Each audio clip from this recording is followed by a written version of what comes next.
आज हम Anthony Robbins की किताब अनलिमिटेड पावर पर गहराई से बात करेंगे। ये उन किताबों में से है जिनका नाम मुझे लगता है लगभग हर किसी ने सुना है, खासकर पर्सनल डेवलपमेंट की दुनिया में। बिल्कुल। एंथनी रॉबिन्स, जिन्हें लोग प्यार से टोनी रॉबिन्स भी कहते हैं, वो एक ऐसे शख्स हैं जिन्होंने लाखों लोगों को अपनी जिंदगी बदलने के लिए प्रेरित किया है। और ये किताब उनकी फिलॉसफी का एक तरह से आधार है। आई तो ये 1986 में थी, पर आज भी उतनी ही काम की है। सही बात है। और ये एक बहुत ही, आप कह सकते हैं, बुनियादी लेकिन गहरा सवाल उठाती है कि भाई ऐसा क्यों होता है कि कुछ लोग तो जबरदस्त सफलता हासिल करते हैं, जबकि दूसरे जिनके पास शायद उतनी ही या उससे ज्यादा काबिलियत होती है, वो कहीं ना कहीं संघर्ष करते रह जाते हैं। ये किताब इसी पहेली को सुलझाने का दावा करती है। हाँ, और ये किताब इसी फर्क को समझने का एक पूरा रोड मैप है। ये बताती है कि सफलता कोई संयोग या किस्मत की बात नहीं है। ये तो कुछ खास पैटर्न्स और रणनीतियों का नतीजा है। और अच्छी बात यह है कि इन्हें कोई भी सीख सकता है और अपना सकता है। तो इस किताब का जो मूल विचार है वो क्या है? क्योंकि कई लोगों को लग सकता है कि ये सिर्फ पॉजिटिव सोचो सब अच्छा होगा जैसी एक और किताब है। बिल्कुल। तो इसमें ऐसा क्या खास है? ये एक बहुत ज़रूरी सवाल है, क्योंकि ये किताब सिर्फ सकारात्मक सोच से कहीं कहीं आगे जाती है।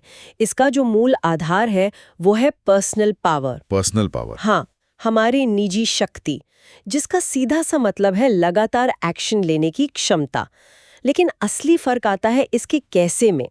और यहीं पर न्यूरो लिंग्विस्टिक प्रोग्रामिंग यानी NLP की भूमिका आती है। NLP, ये शब्द सुनने में सच कहूं तो थोड़ा भारी लगता है। हाँ, कैसे समझे इसे आसान भाषा में? हाँ, लगता है, पर इसे ऐसे समझिए, ये हमारे दिमाग का एक तरह का यूजर मैनुअल। बिल्कुल, आपने सही पकड़ा, एक यूजर मैनुअल। ये हमें सिखाता है कि हमारा दिमाग जानकारी कैसे प्रोसेस करता है, जो हुआ न्यूरो। फिर हम उस जानकारी को शब्दों से कैसे मतलब देते हैं, ये हुआ लिंग्विस्टिक। अच्छा। और उस मतलब के आधार पर हमारे व्यवहार के पैटर्न कैसे बनते हैं, ये हुआ प्रोग्रामिंग। तो जब हम ये मैनुअल समझ जाते हैं तो हम अपने दिमाग को बेहतर निर्देश दे सकते हैं। तो ये सिर्फ सोचने के बारे में नहीं है, बल्कि अपने सोचने के तरीके को ही बदलने के बारे में है। अच्छा, मतलब ये किताब उन लोगों के लिए है जो अपनी जिंदगी में कहीं अटके हुए हैं और उन्हें एक नई स्ट्रैटेजी की तलाश है। निश्चित रूप से। अगर किसी को लगता है कि वो अपने डर, अपनी आदतों या अपने नतीजों से बंधा हुआ है और एक बड़ा बदलाव चाहता है, तो ये किताब प्रैक्टिकल टूल्स का एक, कह सकते हैं, खजाना है। चलिए तो फिर इस किताब के सबसे बड़े आइडिया में और गहराई से चलते हैं, पर्सनल पावर, और जिसे रॉबिन्स अल्टीमेट सक्सेस फॉर्मूला कहते हैं। आपने कहा कि पर्सनल पावर का मतलब है एक्शन लेने की क्षमता। हाँ, और इसे हासिल करने के लिए वो एक 4 कदमों का फॉर्मूला बताते हैं। ये बहुत सीधा है, लेकिन इसकी ताकत इसके अमल में है। पहला कदम है अपना लक्ष्य जाने। आपको बिल्कुल साफ साफ पता होना चाहिए कि आप क्या चाहते हैं।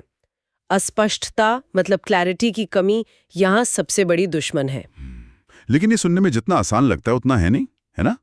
कई लोग तो यही नहीं जानते कि वे असल में चाहते क्या हैं। तो क्या किताब इस स्पष्टता को पाने का कोई तरीका बताती है? ये एक बहुत अच्छा मुद्दा है। रॉबिन्स इस पर बहुत जोर देते हैं कि लक्ष्य को सिर्फ सोचना नहीं है, उसे हर स्तर पर महसूस करना है। वो कहते हैं कि कल्पना कीजिए कि अगर आपको वो चीज मिल गई तो आपकी जिंदगी कैसी दिखेगी, आपको कैसा महसूस होगा, आप क्या सुनेंगे। उसे विजुअलाइज करना। बिल्कुल। जब आप अपने लक्ष्य को इतना स्पष्ट कर लेते हैं तो वो एक दूर के सपने जैसा नहीं, बल्कि एक हकीकत जैसा लगने लगता है। ठीक है, तो पहला कदम हुआ लक्ष्य को पूरी स्पष्टता से जानना। दूसरा कदम? दूसरा कदम है एक्शन ले। जानना काफी नहीं है, आपको उस दिशा में कदम उठाना होगा। यही वो पुल है जो आपके सपनों को हकीकत से जोड़ता है। और फिर तीसरा कदम आता है परिणामों को समझें। मतलब देखें कि क्या हो रहा है। हाँ, अपने एक्शन के नतीजों पर ध्यान दें। क्या आप लक्ष्य के करीब जा रहे हैं या दूर? इसे रॉबिन्स सेंसरी इक्विटी कहते हैं, यानी ये देखने और समझने की क्षमता कि क्या काम कर रहा है और क्या नहीं। और चौथा कदम शायद सबसे जरूरी है, मुझे लगता है। बिल्कुल, चौथा कदम है लचीला बने। अगर आपका तरीका काम नहीं कर रहा तो उसे तब तक बदलें जब तक आपको मनचाहा परिणाम न मिल जाए। जिद लक्ष्य के प्रति होनी चाहिए, तरीके के प्रति नहीं।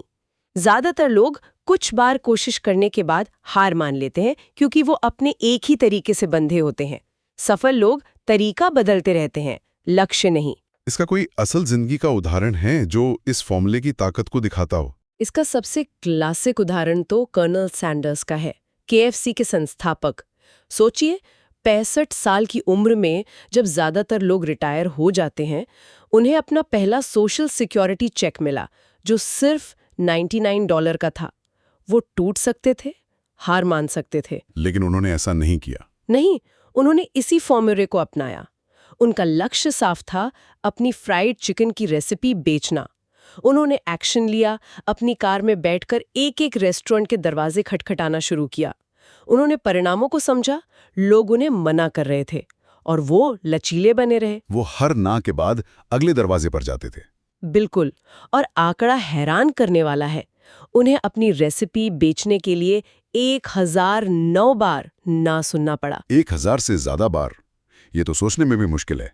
तो कर्नल सैंडर्स की कहानी हमें एक्शन की ताकत तो दिखाती है, लेकिन एक सवाल उठता है कि 1008 बार ना सुनने के बाद भी एक्शन लेते रहने की वो अंदरूनी ताकत, वो मोटिवेशन आता कहां से है? बहुत बढ़िया सवाल। और यहीं पर किताब का दूसरा बड़ा आइडिया, हमारे स्टेट यानी मन की अवस्था, तस्वीर में आता है। रॉबिन्स कहते हैं कि हमारे सारे एक्शंस और हमारा व्यवहार हमारी उस पल की मानसिक और भावनात्मक स्थिति पर निर्भर करता है। हाँ, ये तो हम सबने महसूस किया है। जिस दिन हम ऊर्जा और आत्मविश्वास से भरे होते हैं, उस दिन मुश्किल काम भी आसान लगते हैं। सही बात है। और जिस दिन हम थका हुआ या निराश महसूस करते हैं, उस दिन छोटे छोटे काम भी पहाड़ जैसे लगते हैं। बिल्कुल। तो सवाल ये नहीं है कि आपके पास क्षमता है या नहीं, सवाल ये है कि क्या आप उस क्षमता को इस्तेमाल करने के लिए सही स्टेट में हैं। और रॉबिन्स कहते हैं कि हमारी स्टेट 2 चीजों से बनती है।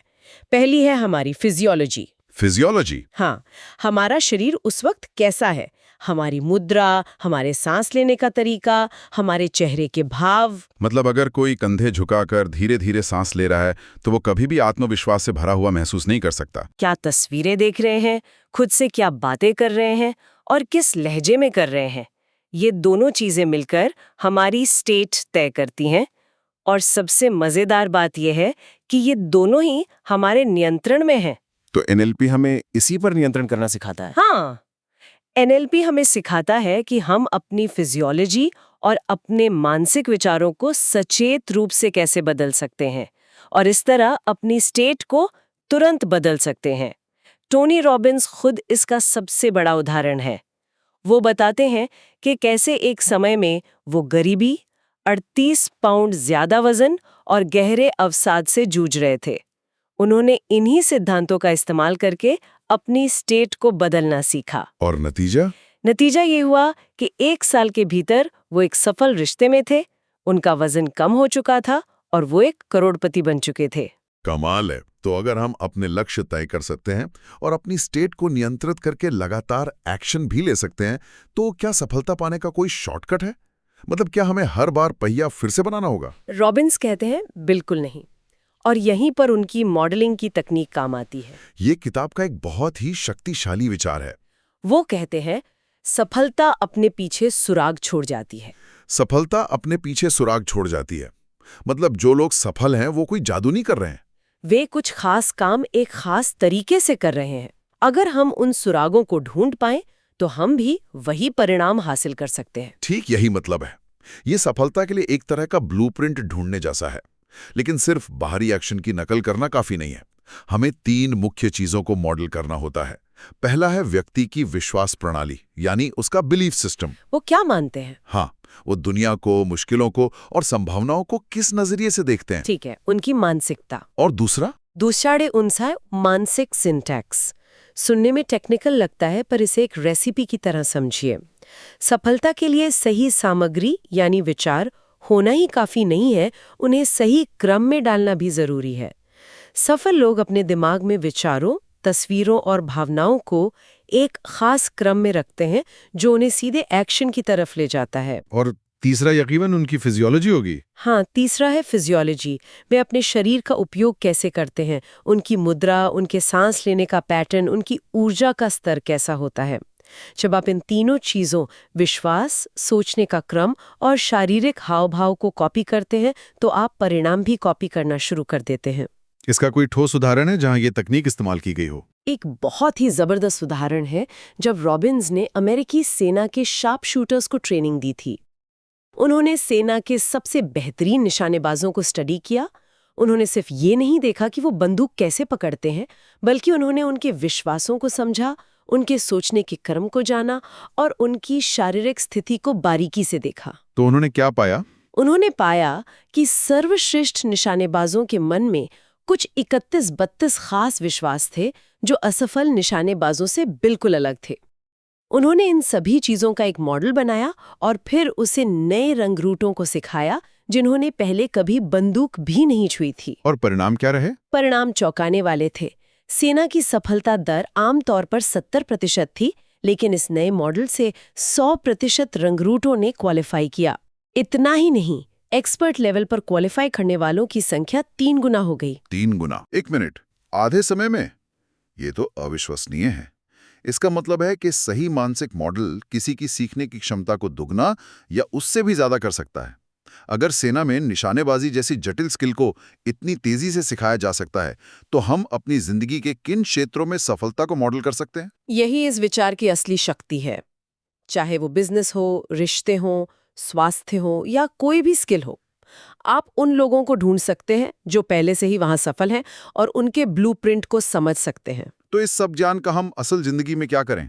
कोई 1-2 चीजें जो कोई आज से ही शुरू कर सकता है? सबसे पहली और सबसे तेजी से काम करने वाली सीख है अपनी स्टेट को तुरंत बदलना।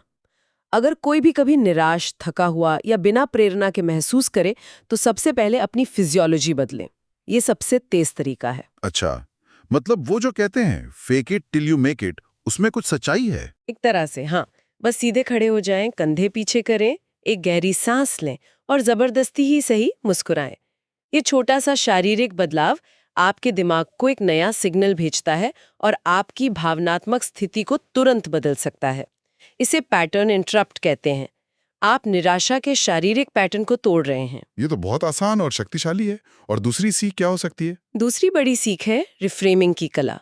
इसका मतलब है किसी भी स्थिति को एक नया मतलब देना। किसी भी तथाकथित असफलता को अंत मानने के बजाय उसे एक सीखने के अनुभव या फीडबैक के रूप में देखें।